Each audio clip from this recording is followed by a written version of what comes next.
We're 15 years into America's longest period of conflict, and soldiers are still deploying to Afghanistan and Iraq. It's easy to forget that the front line extends from the mountains of Afghanistan to the skyscrapers of New York City. Everybody wants the American dream.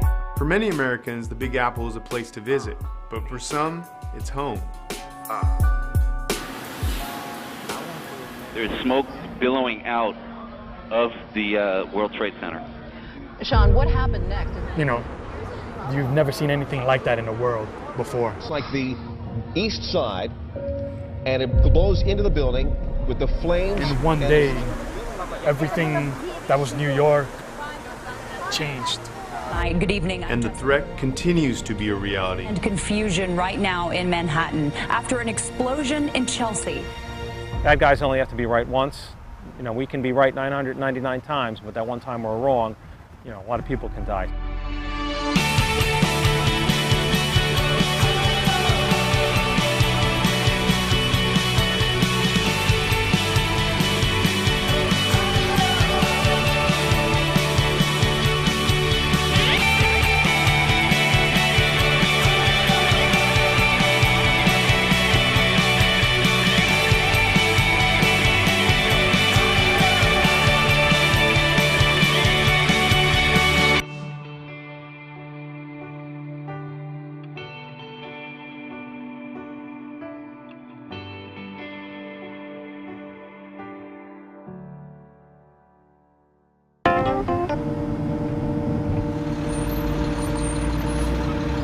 The crew and I left Fort Meade, Maryland, and began our drive to New York City. I haven't been back to the city since 2014, when I was stationed at Fort Hamilton. I was on a special duty assignment, still on active duty. I didn't wear the uniform day to day, and my main transportation was the subway. And every once in a while I would see a soldier, and I would have to go up to them and just kind of shake their hand and kind of talk about the Army a little bit. But the one thing that I've always wondered, what are they doing here? These soldiers are with the New York National Guard and Joint Task Force Empire Shield. For the next few days, I'm going to get a chance to embed with these guys and find out what it takes to protect America's biggest city. If someone didn't know, why is there a soldier in the middle of the train station?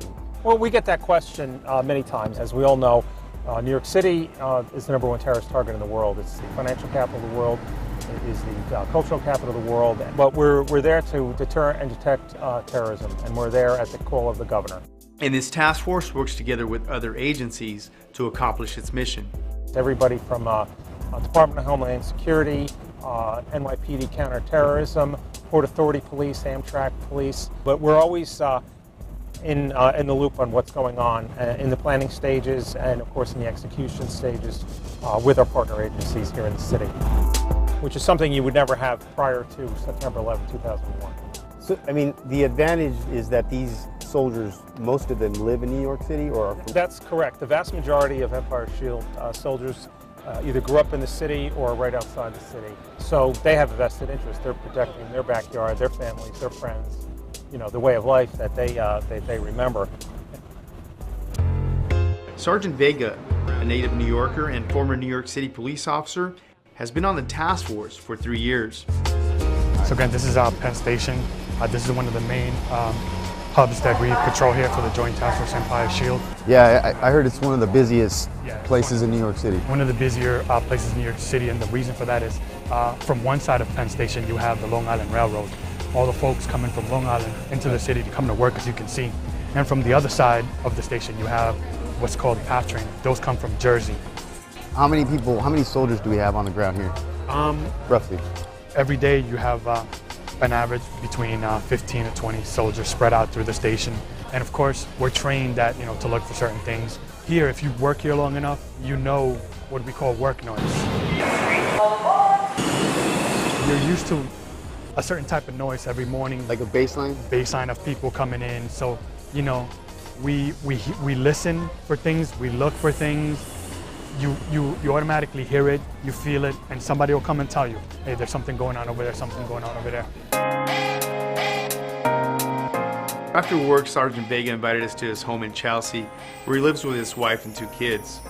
We sat down with his wife, Tita, to find out what it takes to be an Army spouse.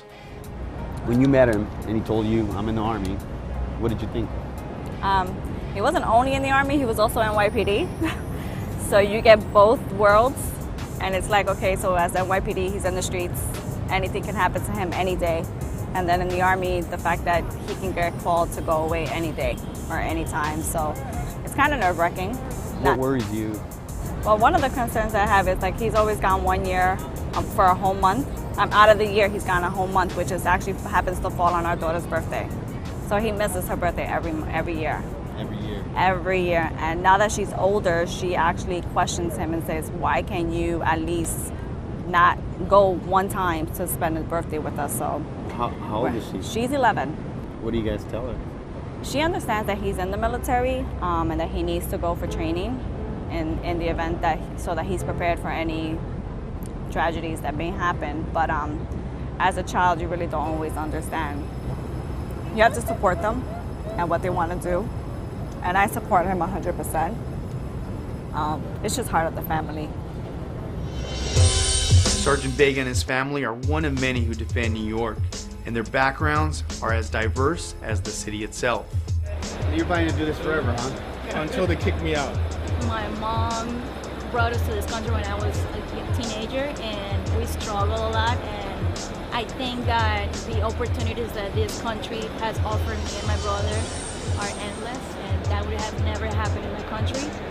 So I'm thankful and grateful for that. Amen to that. Before leaving the city, we had to make one last stop at the 9/11 Memorial to visit a guy who made an impact on me. The first time I saw this guy, he had an old rag in his hand and he was cleaning the memorial dedicated to the firefighters who lost their lives. Harry John Rowland. They call me the World Trade Center man. And I thought he was talking to himself, but the closer I got, I realized that this guy had a message. 7 days in a week, 7 letters in New York, 7 points in Statue's crown, 7 continents can be found, 7 red stripes in American flag, 7 buildings the World Trade Center has, not just 2 towers. Everybody's got a story to tell. 9/11 affected all of us in different ways. America's a melting pot, a gumbo soup. You don't see it? Please let me help you. The whole world saw those pictures, but in reality, those pictures did no justice as to what this place looked like. September 11, 2001, Tuesday. First week of school, New York, New Jersey, Connecticut. Primary Tuesday. I worked at the New York Pioneer. All the smoke was coming up to 14th Street, you could smell it. And from that moment on, I just picked up and I left. I was like, I need to go pick up my son from school. It reads like this: dedicated to those who fell, that's the past, and to those who carry on, there's the future. May we never forget, all gave some and some gave all. It really changed many of us. History, don't live in mystery. Some will listen, some must learn. Is there a silver lining to this whole thing? Yes. We're bigger, we're better, we're stronger, we're more modern, we're more educated, we're more, savvy when it comes to how to deal with terrorism. And overall, we've just become a better city because of it. It's been 15 years since 9/11. It's changed everything. But with the strength of these soldiers and the resiliency of the people of New York City, I can't wait to see what comes next.